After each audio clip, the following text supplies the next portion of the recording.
This man's execution helped spark a revolution in the Philippines.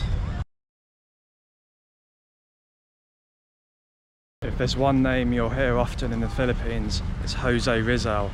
Schools, parks, streets, all named after him. Jose Rizal didn't lead an army, he led a resistance with words. Jose Rizal was born in 1861 during the Spanish colonial rule. A doctor, writer, poet and polyglot who knew multiple languages, he was a very intelligent man.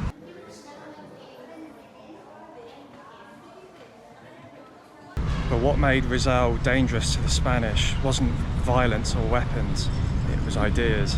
Rizal wrote novels that exposed corruption and abuse under Spanish colonial rule. His works often criticised the colonial government for controlling much of Filipino life.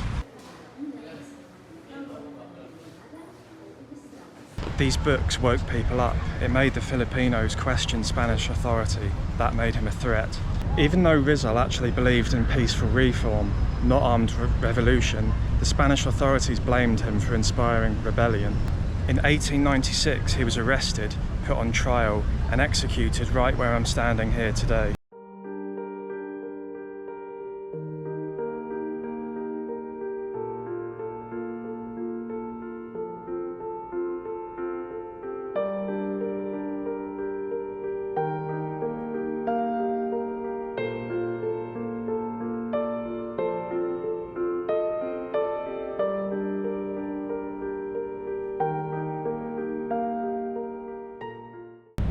His death shocked the country. Instead of stopping the resistance, it fueled it.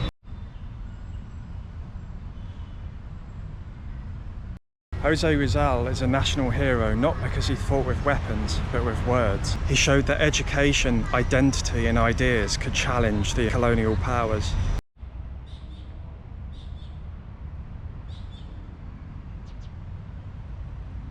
Rizal represents intelligence, peaceful resistance and national pride for the Filipinos.